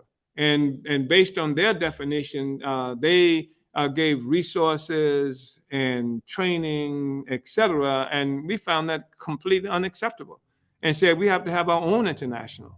We can train our own people. We can collectivize and get our own resources together, make sure that we're able to carry out the mission on the continent of Africa and define what that mission is.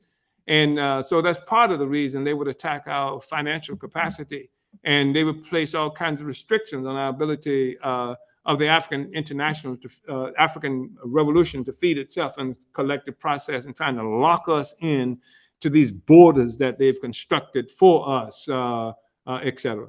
So, yeah, I hope that spoke at least some to what you were raising, Comrade Tafari. And I'm going to try to be more efficient in my answers, Comrade Akile. Uhuru. Uhuru, Chairman. And Director Tafari does say, Uhuru, Chairman, that's clear. Thank you. Uhuru.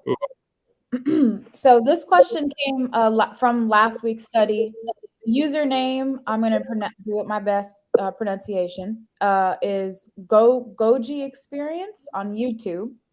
And their question was, are we independent if we are looking for reparations? To participate in an economic system controlled by colonizers, independence requires currency and economic systems to be independent. So that's Goji Experience on YouTube. Yeah, the Russians shouldn't have made that revolution to take power, because they took power within the system. In fact, you fight for power within the system. You're opposed to the system, so you can't fight for the power against the system from someplace else. You're fighting inside that system to take power, to take your resources back. You're talking about colonialism, a parasitic relationship. They ain't created nothing. We created every damn thing they got that they call their own. So the whole struggle for reparations is a struggle by the colonized people to take back those resources. It represents the significance of the colonial mode of production. This is fundamental to the existence of the social system itself. So even what they have in terms of the banking system and everything, it relies on what they steal from Africa, from African people globally, including in North St. Louis. They couldn't function at all without those resources. So the reparations demand is not just give us some money as beggars. It's a part, not from our perspective. We see the reparation demand as the function of the revolution. It to the extent that we can mobilize African people globally in the process of taking back what belongs to us, what's been stolen from us, then it is a part of the process of negating the existence of the colonial mode of production and the colonizers altogether. The colonizers are wearing your clothes right now. The food for your children in their refrigerators right now. This pave the streets in their communities come from your labor and your resources right now. And so when we talk about reparations, we're not talking about the same thing some people are talking about, where the government's just going to give us a handout. The fact is, our objective ultimately, in this process of struggling for reparations, they are going to give up something, because they're going to try to buy their way out of this thing. The deeper the struggle gets, they would try to do that, or try to kill everybody. Or they would use a combination of the two things: kill those who are really pushing the question, and give those who ain't pushing the question the right way, give them something and call it reparations. That's the kind of stuff that they will do. But our objective is, in the process of making this revolution, take what can be taken now as a part of the process. That's what we get reparations. I mean, I just want to say that, but not from the government. I mean, we built a $150,000 basketball court in the poorest African community here from reparations, mostly. from white people who say, I voluntarily give reparations. I voluntarily make this self-criticism of what I have contributed to the impoverishment of African people. To the extent we got 141 cities in this country where white people are engaged in collecting reparations that go to these programs. This is one of the threats that we represent to the whole system. Because to the extent that we open this door for white people to redeem themselves and become a part of the human family, as opposed to this enemy that's sucking the blood, sucking the resources from the people, that undermines the whole social system from inside. So we are undermining from inside, and we're undermining it from outside. So that is how it's being worked. So ain't nobody giving us nothing. And the white people who unite with us around the reparation question, they recognize that. They say this is reparations.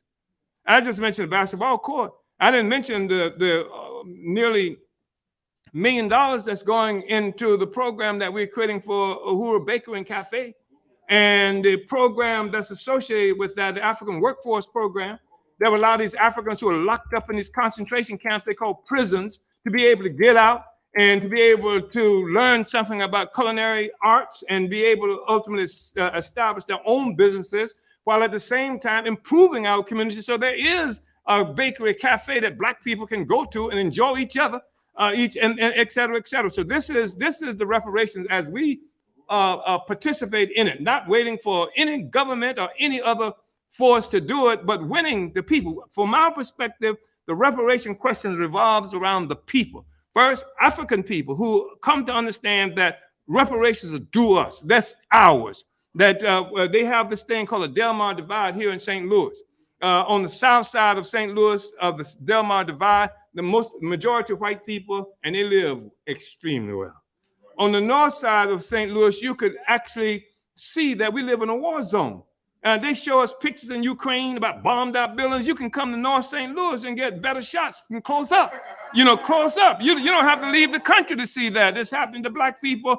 And it just like you have a Zelensky in Ukraine, you got some Zelenskyites right here in North St. Louis who participate and contributed to the ability of them to suck the blood and suck the resource out of this community.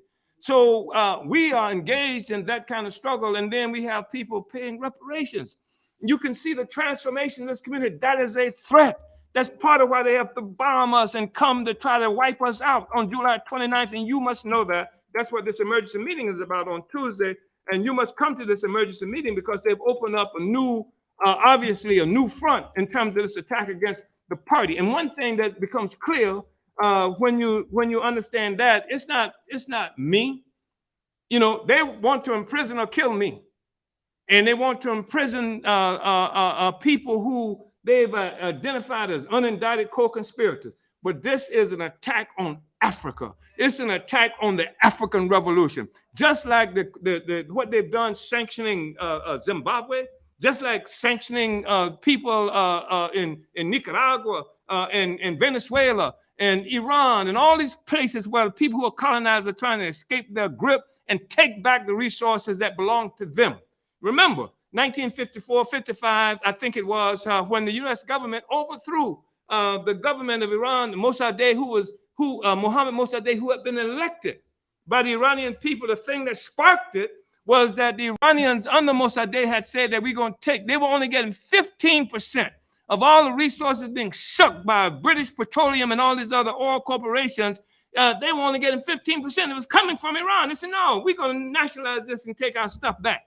And that was the thing that kicked off this overthrow of the Iranians. And it was in around the same period or shortly thereafter in Guatemala, where Arbenz, who was the leader of that country, got in this fight with United Fruit, saying that we're taking our resources back. We're not going to be your, what do they call it? Not just the backyard, but the banana republics. This is how they characterize. There's a banana republic, there's a Gold Coast, there's an Ivory Coast. There are all these places that the colonizers named because they're sucking blood and sucking resources away from us.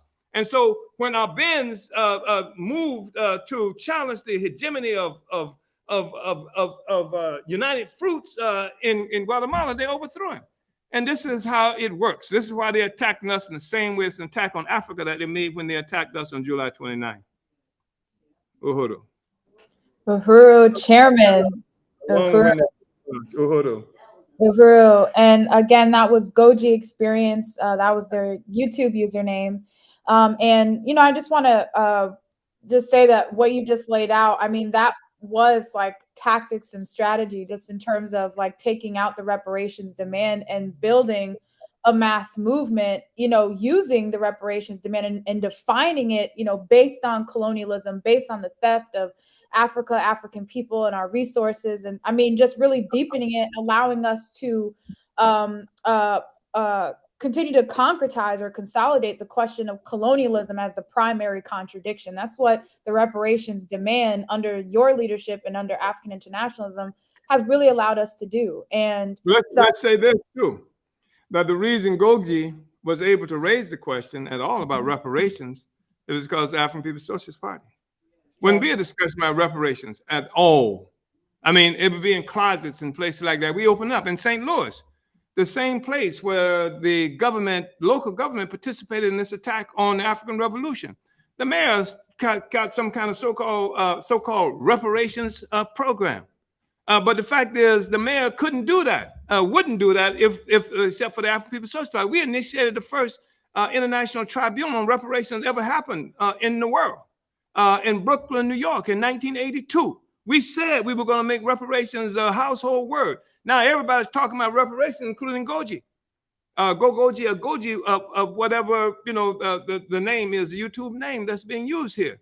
So I just think that what we've done in terms of mass movement unleashed all these forces, and it's the responsibility of the party, of course, to be capable of taking advantage of what we've unleashed in terms of our strategy and building what needs to be built. It's the responsibility of everybody else who believes in reparations, believe in free and political prison, believe in all this stuff we're talking about, is to find a way to try to join the party. If you can't join the party, support the party. If this is the mission that we created, that we did. We started this, and all the people who love reparations wouldn't be talking about it. We put together the first mass reparations organization in the world. We organized the first electoral campaign where reparations was a part of the electoral platform in the world. We did this, the African People's Socialist Party. And that's part, as has been stated, the whole tactics and strategy, because they ain't fighting us. They ain't fighting just some militants running around with berets and things like that. They are fighting the African population who wants to be free, who wants to have the right to happiness. Want our children, want to be able to rest assured knowing that our children will have a future, will not have to bow down and kiss the feet of any reactionary, blood-sucking person who has got the wealth that they got over slavery, murder, genocide, and what have you. Our children should have a future and should be able to see the sky, as opposed to not just have these limitations imposed on us. That's what it's about. That's what we're fighting for. And that's what they're trying to crush. And we should make no mistake about this. They created this thing that they call democracy for themselves. It's a colonial democracy. You can have democracy as long as what you're fighting for is something that preserves the existing relationship that exists between the colonizer and the colonized. That's the way it is. Uhuru. So, Uhuru. Uhuru, Chairman.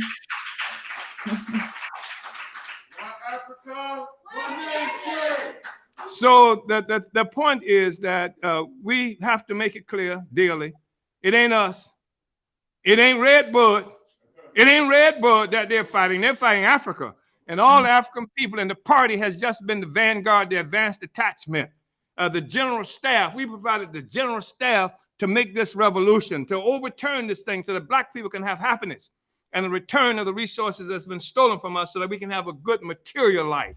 I heard somebody I really respect, an interview they did with us, said, what is freedom? Well, freedom is the right to be able to express yourself, to do what you want to do. Freedom is having the power. It's power. If you ain't got no power, you ain't got no freedom. You ain't got no rights at all. The right to express yourself, nothing.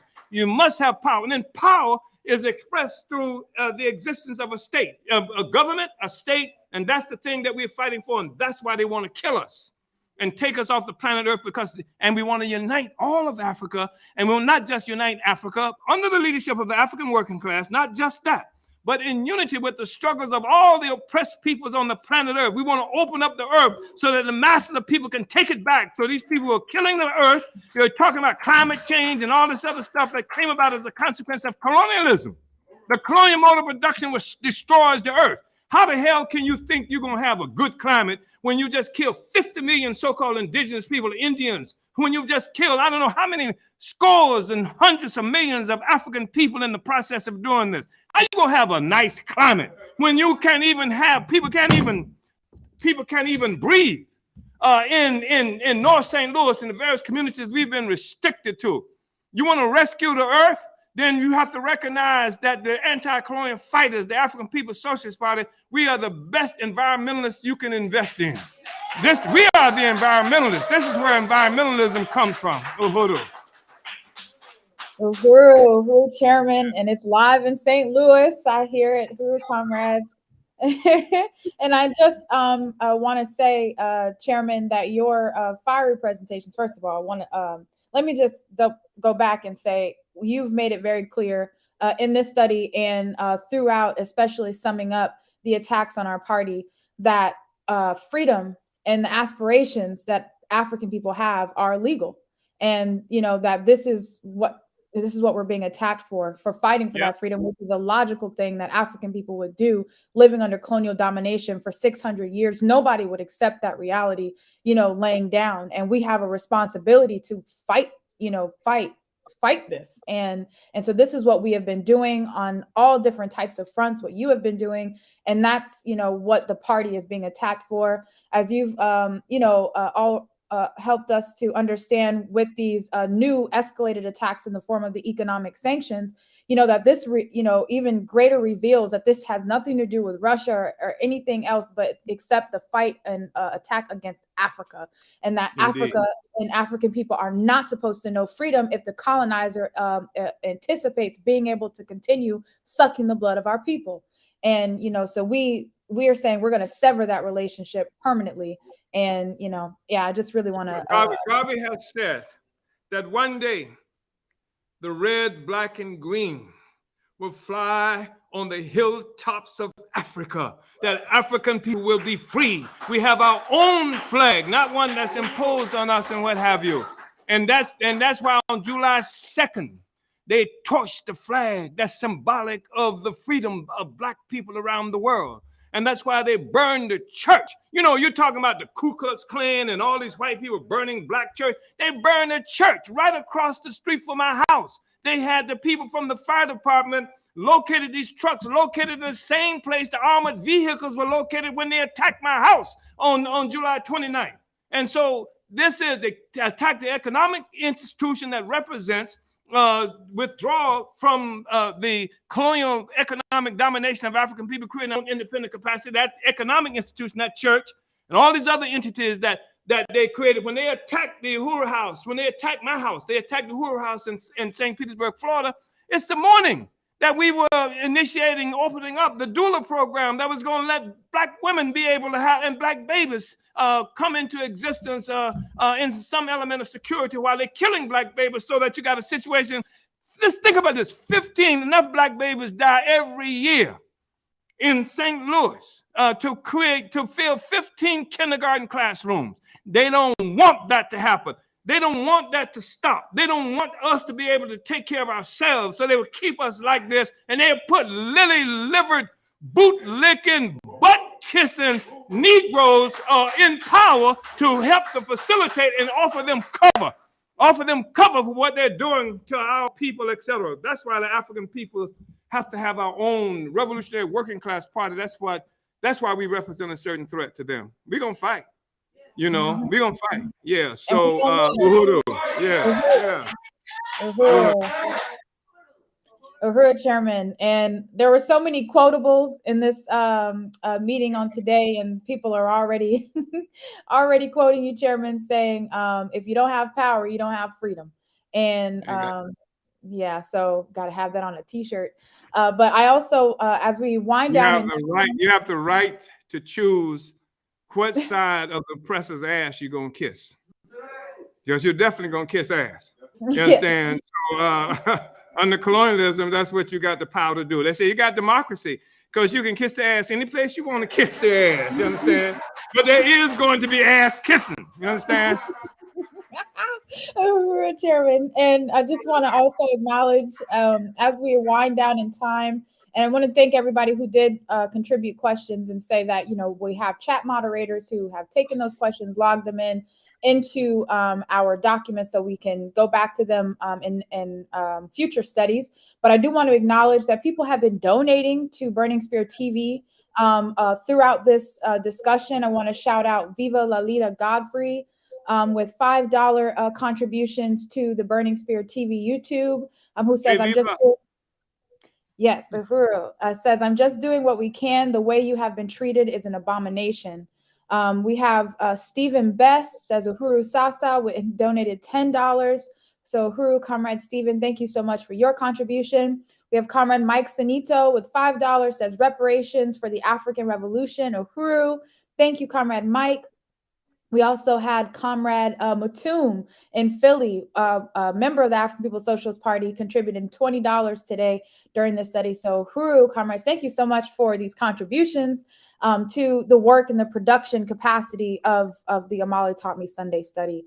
And Chairman, again, we are at the end of time today. So you've been on fire the whole study, and I'm going to put you on the spot one more time for closing remarks, and then I'll wrap us up. Sure. Thank you so much, Comrade Director Keeley. And I cannot overstate, the significant role that you play, not just in this moment, but throughout our party. And I love the fact that you demonstrate like a real revolutionary ambition. I see that other places as well.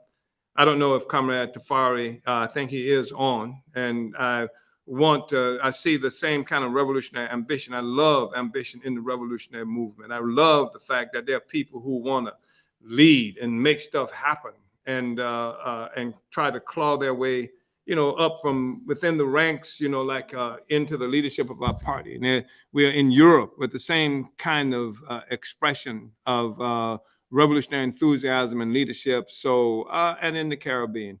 And moving forward, we're going to see this reflected in so many different ways in our party. The fact is that it's impossible to put the genie back in the bottle. And so all their efforts will fail. It doesn't matter in the final analysis what they do to me. They can only win a battle. The fact is the war will be won by the oppressed of the world. We've reached what we've characterized as the final offensive in terms of world history. And the oppressed will become free. That's the progress that's being made in the world today is a movement toward freedom of the peoples of the world. It's a movement to end the reality of you have a handful of people on the planet Earth living at the expense of the majority. And in this instance, I'm not talking about the so-called 1%. I'm talking about everybody who participates with the 1%, benefits from this thing from the 1%. And there are 20% perhaps of the people on earth who live in at the expense of 80% of the people. That has to end. And the 20% who don't, the 19% who feel themselves disgusted with the 1% better join in with the majority of the people in the world, because the world is going to reflect the majority. And that's what we're fighting for. So thank you so much, Comrade Director Keeley. And I want to thank all the members of the party and the Uhuru movement and all the friends of the party and the Uhuru movement and everybody who's participated in this discussion. Thank you so much. We will win. We are winning. Uhuru. Africa. Uhuru, Chairman. And before I officially close out, I want to give this comment from a comrade named Nat Love on YouTube. Says, "The last shall be first." Uhuru. Uhuru. And the first shall be last. So again, want to salute this incredible discussion and this whole series around the tactics and strategies for Black liberation. I want to salute our profound leadership, Chairman Omali Yeshitela, freedom in your lifetime, Chairman. And also want to send a special thank you to the Omali Taught Me show team for helping with the production, promotions, curriculum development, AV, chat moderation. There's a whole team to make this thing happen. So I want to also salute all of you as well. And thank you for tuning into today's study. Want to let you know that next week we will not be having a Sunday study because we will be in St. Louis at the Uhuru Solidarity Movement Convention. So make sure. Ooh. Oh. Oh. Yeah. Uhuru. Reparations in action. Yes. Right on. Uhuru. Unity through reparations. Uhuru. Uhuru. So that's where we're going to be. So if you're trying to be there with us, go to uhurusolidarity.org to register, get to St. Louis, and meet us there next Sunday. But of course, you can also follow the chairman on Facebook, Twitter, YouTube, Facebook, Twitter, Instagram, and Twitch, and subscribe to the Burning Spirit TV on YouTube to catch every episode of the Omali Taught Me Sunday Study. That is what we have for you, comrades. Uhuru, Vanguard, up, relentless. Relentless. Uhuru.